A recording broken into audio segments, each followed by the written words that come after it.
What's up guys, Houndish here, and today we are jumping in with the Frosty weekly reset for the Dawning. Of course, it's the 16th of December, the second weekly reset after the launch of the Renegades expansion. We do get a patch today that changes a few things for expansion content, including buffs to various drop rates, changes that allow us to pick up blocked catalysts and more. So we'll cover that, as well as the start of the Dawning event with the new Frosty weapons, Wolf Armor, Eververse updates, and more. Plus, Bungie give us a heads up regarding final updates for the year that we'll get later on this week. And we'll check out the Vanguard alerts, new content, and more for the weekly reset. So if you enjoy this one, say something Frosty in the comment section. That'll help me out with the algorithm. I don't want to become entirely redundant, do I? I really appreciate all the support you guys have shown. Now though, let's get into it.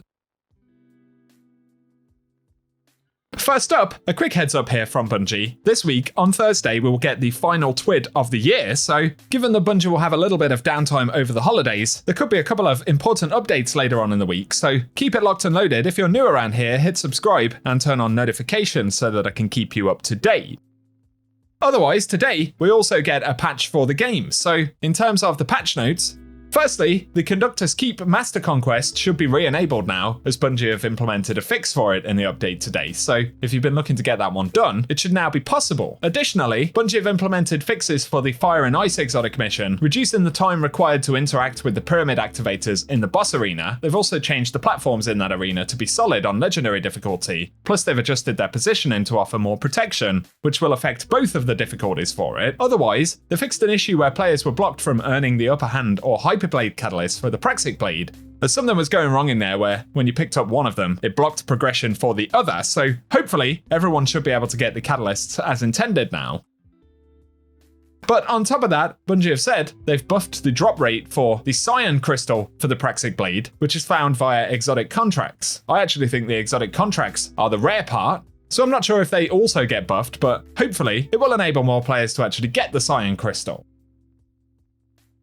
Additionally in the patch today, a whole bunch of fixes for the Lawless Frontier, so they've updated activity behavior so that invasions can occur at various points during a Lawless Frontier run. I'm guessing it's still only one invasion, or maybe multiple invasions, but at different times as opposed to early on in the run, so look out for that. Otherwise, they fixed an issue where fire teams could duplicate heavy cargo crates, and an issue where invasion double-cross sessions abandoned by the enemy player would wait for another encounter to end. They will now end immediately. Otherwise, a bunch of fixes for some of the Renegade abilities, bosses spawning under the map, and kind of minor things here and there, but it's certainly good to see them. Some fixes for exotics. So for Graviton Forfeit, they fixed an issue where Stylish Executioner was not triggering Graviton Forfeit's Vanishing Shadow perk. For Celestial Nighthawk, they also say the shots now combine the Scorch stacks from all three Marksman Golden Gun shot to cause an ignition.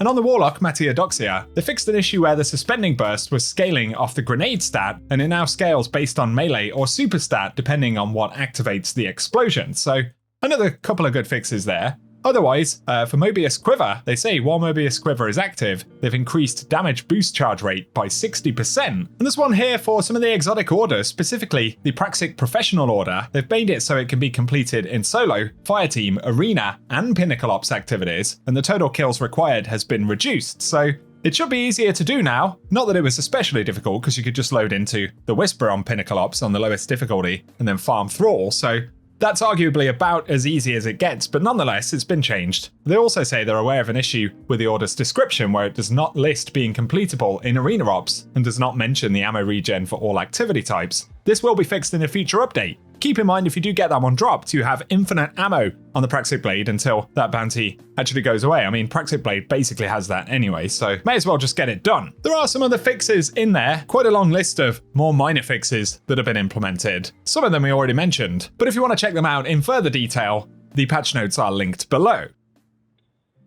Next up, as we get into the game itself, the Dawning is upon us, as expected, which is certainly nice. Let's firstly, though, take a quick look at, of course, the Dawning background for the portal. We'll take a quick look at the Vanguard alert stuff right here. So in terms of the featured stuff, for the moment, by completing the challenges for the quick play variants, we can see the something, that's the sniper rifle added to the portal recently, will be the featured drop. And as we saw with, what was it, the Rocket Pulse last week, I forget the name of it, they do tend to be hollow foils and high tier drops, even on these pretty easy playlists. So that's the first thing. Otherwise, the Arms Dealer is the Grandmaster Vanguard alert for the week. And we have the return of the Oxygen SR3, of course. So we'll be able to get a juicy version of that dropped if we complete that variant of the Vanguard alert. So let us know in the comment section if you'll be diving into those this week. Otherwise, where is it? I can't even remember how to access half the portal stuff. I was kind of curious to see, yes, we will get Dawning Engrams, inside of featured activities in the portal. So if you fancy the Salt Mines, you can get a distorted Dawning Engram, which will certainly be nice, won't it? So yeah, kind of like we saw with Festival of the Lost, nonetheless. Some of these will feature bonus drops as well as Dawning Engrams. That one's got 2 for Astral Alignment, so it should be pretty easy to get some of the weapons, hopefully. Otherwise, in relation to the Dawning, as always, we do get the event card. So there will be the event track. Keep in mind, this time around, the event is lasting for a total of 3 weeks. So we've got some exotic items like the Delicate Shell, a nice emblem right there. Also, some hollow foil weapons. These actually showing as tier 5s, if I'm not mistaken. Other times in the event tracks, they've been lower tiers, perhaps? Not entirely sure, but nonetheless, that's good. Nice to get tier 5 options in there. And of course, they are hollow foils, where they get the kind of frosty effect on the weapons, which is pretty awesome. How many ranks are there in total? A total of 30, and we get the Winterberry. Ooh, that's quite a bright looking thing, isn't it? The Winterberry shader. Oh yeah, look at my Taken Praxic Blade I got earlier on. Very pleased with myself. Not going to gloat. Also, Mistral Lift on the event track right there. So kind of the expected stuff for the Dawning. There's a title. And of course, the play tab, I'm assuming, yes, it has the snowball fight mode. That's a new PvP mode, which is purely about throwing snowballs at other Guardians. So sounds like a combination of fun and maybe even some frustration, but loads of Dawning loot should be reasonably easy to get. Hovering briefly over the Lawless Frontier related stuff, we can see the challenges have reset for Equilibrium. Otherwise, we'll kind of gloss over the map right here. The weekly shipments are in, as always, here at the Spider. So you can go and check that out at a time that is convenient for yourselves. Otherwise, let's look at the Eververse store for the week. So on the front page, as always, yes, plenty of purchasable items, 1500 silver for the armor set for the Dawning, which is indeed wolf themed. So I will absolutely be picking it up. Can you get it for Bright Dust? Oh no, that's the main Bright Dust tab. I'm not well acquainted. There we go. Polar Wolf set. I'm going to do it. There we go. Let's spend some of this Bright Dust that always gets called into question. I've got the Polar Wolf set now. But for featured Bright Dust things on the front page, we have the Frosty Friend exotic multiplayer emote for 4,250 Bright Dust right there. Additionally, the ornament for Vex Mythoclast, which is Infinite Gift, is available. Never especially liked that one, to be honest, but it's there if you want it. We also have the Ice Chime exotic ship, which is up for 2,000 Bright Dust right there. Not sure if that's new. Actually, I don't think it is. The name rings a bell. Otherwise, the surprising gift transmat effect is up 450 Bright Dust. And then we have Noble Rhyme. That is a pretty nice shader. I think that might be new this year. Otherwise, Dawning Tranquility is available on the front page. Definitely having that one in particular. But to the main Bright Dust section here, we have the Snowboard Tricks exotic emote for 3,250 Bright Dust, if you want to show off a little bit.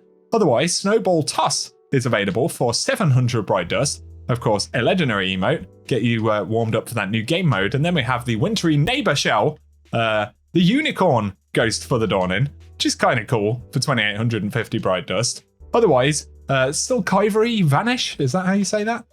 Is up. Another Dawning ship there for 2,000 Bright Dust. And then we have the Gift Giver for 2,500 Bright Dust, full of engrams in the back, which is nice. And then we've got the Frostborn ornament for Black Talon. Of course, Black Talon doing pretty nicely in the game at the moment after recent buffs and things. So if you want to grab that, it's 1,250 Bright Dust. And then we have the Festive Hatchling Ghost Projection for 1,500 Bright Dust.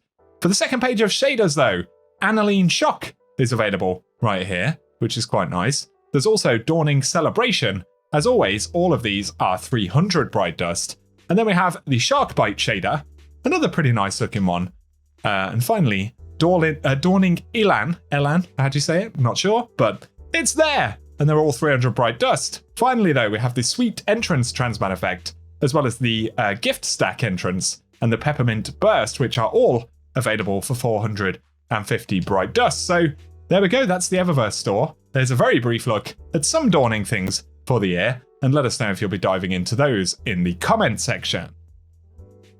For today though guys, that's what we have to round up in the weekly reset. So as always, I hope the video has been helpful, and if it has, hit subscribe and the notification bell so I can keep you posted with more content. Otherwise, let us know if you'll be diving into the game this week with the dawning and the new updates. And if you did find the video useful, a rating would very much help us out below as well. Otherwise though, I appreciate you tuning in, and whatever you get up to, I hope you have an awesome day.